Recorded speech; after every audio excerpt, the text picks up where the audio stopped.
Hello, I'm Nobby Clark. Welcome to my workshop. I'm pleased to get back into the workshop for a short while. I've just had uh, some cataract eye surgery to my left eye about 2 weeks ago. So I'm now recovering from that and waiting to have the right eye attended to. Anyway, what I wanted to show you today is a carriage lock that I made for my Myford lathe. I actually, when I made this, I actually put a date stamp on it. I made this in 2020. It was actually exactly 3 years ago. I made it in the July. Um, Now I'll bring the camera in a bit closer so I can actually show you the construction and how I actually use it on the lathe. Bear with me just a moment.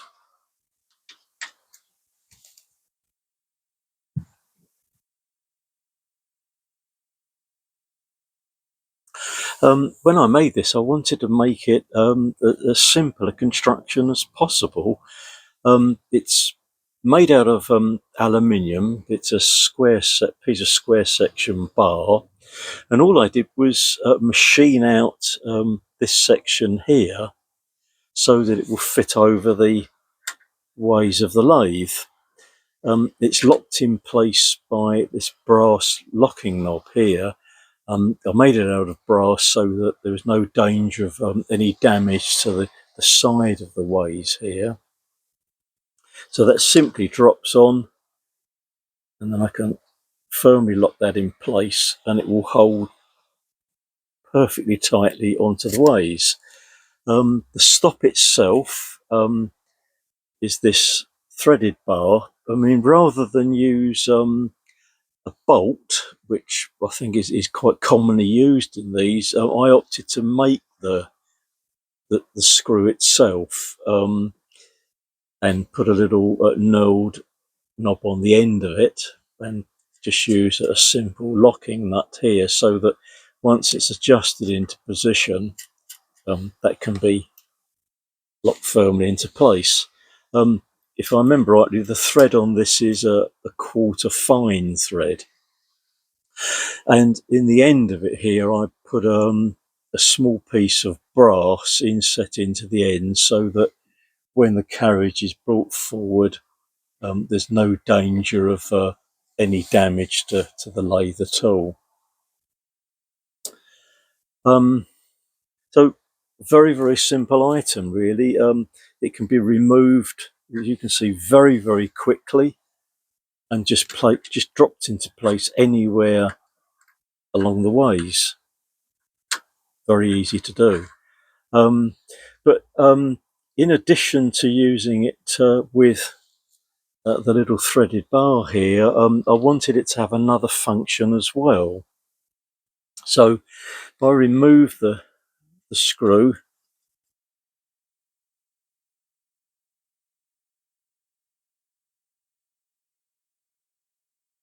very long thread, there we go. You'll see that on the end here, it obviously has a hole here threaded to take the little bar, and a hole bored here with another tiny brass locking screw. Now this is designed to take the dial test indicator. This can simply be inserted through here and then locked into place.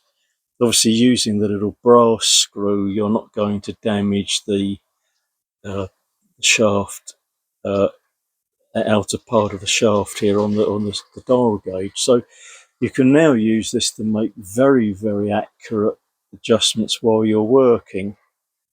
Obviously, once you've zeroed up the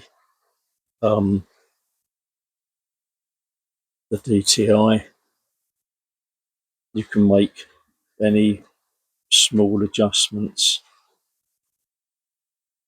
on the scale here. So that's another very, very useful feature to have. Let's remove that. Obviously, you can use lots of different dial gauges in here. This one is a 1/1000th DTI. You could use a 10th indicator or a 1/2,000th indicator, whatever you want in relation to the accuracy that you're going to work to.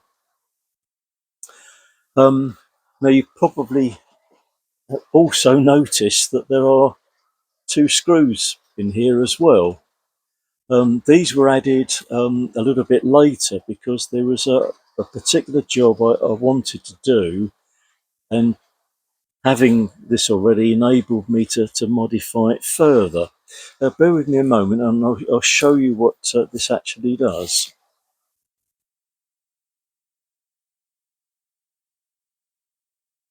A little while ago, I was making a number of small steam engines that I could run on air, and I needed to make a slot in the end of some round brass bar. Now, the easiest way for me to do this at the time, to get the slot exactly in the centre of the bar, was to put the brass bar into a tool holder and onto the tool post, and I had the slitting saw mounted in the drill chuck. Now, what I needed to do was to work out the exact centre of the brass bar itself. I mean, it could have been done by eye. I did try this, but I never got it really accurate enough. So I came up with this idea of fitting one of these little digital devices onto the Carriage Stop. These were sold on eBay. I think they're actually sold as the means of measuring the depth on car tyres, but I noticed that on eBay that lots of people have adapted these for use on lathes and milling machines as well. Now, to give me a good spring-loaded action on this, I modified it by putting a spring on the back, so that I get sort of an instant return to the plunger itself. This is just mounted onto the ways, obviously at the opposite end of the carriage, and it can be locked in place. And I found this little piece of metal extrusion which I put a magnet into, so that I've got something for the plunger to come up against. And now you can move the carriage along, and this will adjust the little digital readout on here. Now, the way I use it was very, very simple. Was to bring the piece of brass bar up against the slitting tool on one side, and then adjust this into here. Just push that along, lock it in place, and then you can zero out the readout here, and then bring it to the other side of the brass bar, and then just half the reading, and then obviously move the brass bar back from the slitting saw, and then just adjust this till you've got the halfway position. Very, very simple, very easy solution. I mean, luckily I don't need to use this now if I want to do the same operation, because I'm very lucky to have a DRO system on my milling machine now, so I can very easily do it on the milling machine. But I mean, for many years I didn't have a DRO, so I struggled to find various ways of actually doing this. I mean, mostly I tried to do it by getting the slitting saw centered up by eye. I mean, sometimes it worked, but if you were slightly out, it really stuck out like a sore thumb, really, and didn't look very nice on the model itself. So that this gives you a sort of a third use for this carriage stop. I mean, obviously you can remove this, and you can still use the adjustment bar here. That can still be screwed into here, so you could use this to give you a stop position on either side of the carriage. The readout here obviously could be mounted on the other side as well. It would only need to be this bar that it's mounted onto would only need to be moved over here, and this obviously reversed round, and just find somewhere on the carriage the other side that this could be adjusted against as well. So this could take over perhaps the operation of using a DTI, do much the same job. So this has become sort of quite a versatile little tool. It's not something I use all the time. I mean, a lot of things I do on the lathe don't need to be done to this particular accuracy, but the accessory is there whenever I need to use it. So sort of quite pleased with the outcome of being able to use this for a number of different purposes. I hope you found that interesting.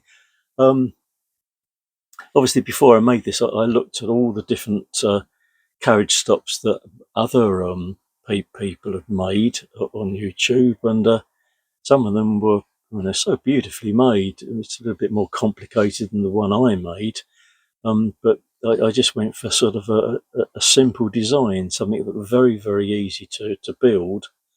I did notice that some people have even made these with the spindles from micrometers on them as well. The thimble of them a micrometer. So you could use the device here to give you extremely accurate settings as well. I mean, I didn't really want to go sort of that far into the design, but that is always an option. And there are some other designs where a section of this is cut out and a little calibrated wheel is put in. So as you turn the wheel around, you move the threaded bar across. Another option. But I didn't want anything anywhere near as complicated as that. But anyway, I hope you found that interesting. While I'm here, I just wanted to show you a couple of other things that have been going on in the workshop as well. I have shown my bench tool a number of times before, and I did a video nearly a year ago showing a lot of the modifications that I'd carried out to it. One thing I think I mentioned at the time was that obviously if you're using a sort of a fairly heavy bench drill vise on the table here with a workpiece in it, there's a lot of weight bearing down on the table, and this is only a very sort of inexpensive bench drill, so with these there's the danger that it would pull the table down. So what I wanted was a means of holding the table firmly in place. Now, the option I chose was using an old bottle jack. This is very, very old. It's over 45 years old. It was one that I bought for my first car. I know a number of people use scissor jacks on here, so you can adjust this into position. Just take my little device out that I'm going to show you. Now, the system I use was, although this has got a RAM inside here, because it's so old that the RAM does sort of work, but I don't sort of rely on using that to adjust the height here. I use the screw threaded part, and what I've done in the past is just adjust this wheel to position, and then I can bring the table down onto the top so that holds it really firmly in place. To get a variety of different heights to this, I've got a couple of plastic blocks, small and large ones, so either of those can be placed here to give me different height ranges. Now, as you saw, to adjust the height of this, it's a matter of using the little threaded ring. Now, if you've got a lot of drilling to do with different lengths of drill, you've got to keep readjusting this all the time, and it's quite slow to do this. So what I've made for it is just bring this to the top, is a simple collar with a brass locking screw on it, again brass, so that you don't damage the thread here at all. So that can be placed on the bar, and you just use that to adjust the height. So you draw that to whatever height you want, and then just lock that in place. So that does the same job, but obviously it's considerably faster than using the threaded ring.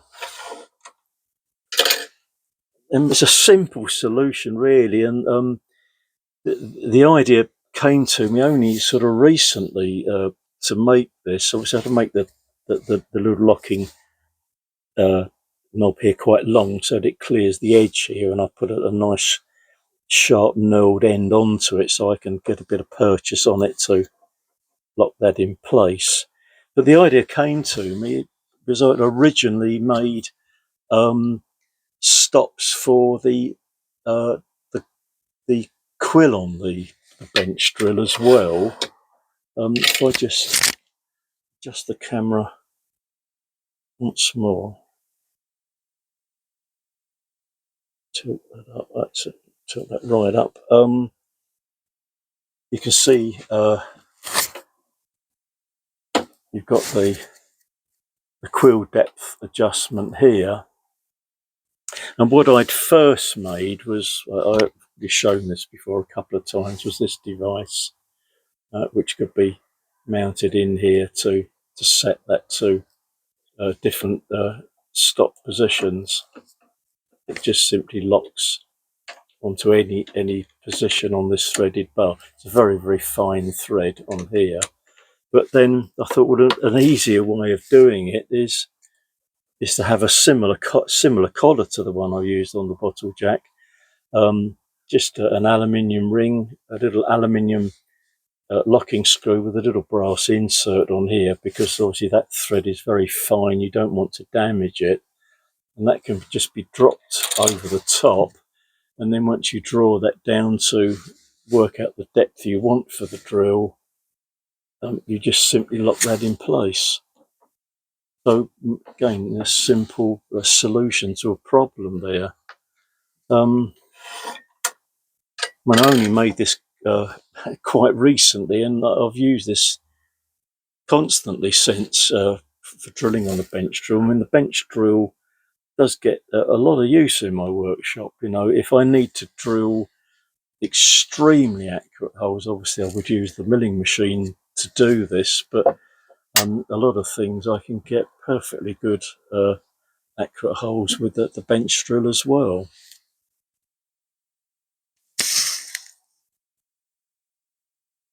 There's something else I wanted to show you. I mean, I've shown this before. This is my homemade anvil for the workshop. I mean, it's basically a very, very old flat iron. And I mounted it in this wooden block. You see there's the handle for the flat iron here. Again, dated as well, 2020, the 17th of April. I try and date lots of things that I make in the workshop. So that's sort of been mounted into this wooden block. And this has served me very, very well for quite a long time now. It's mostly used for making centre punch marks in material. Once I've done a layout on a piece of material and need to do a centre punch mark on it, I can just put the material on the top of my anvil here and then just mark it out.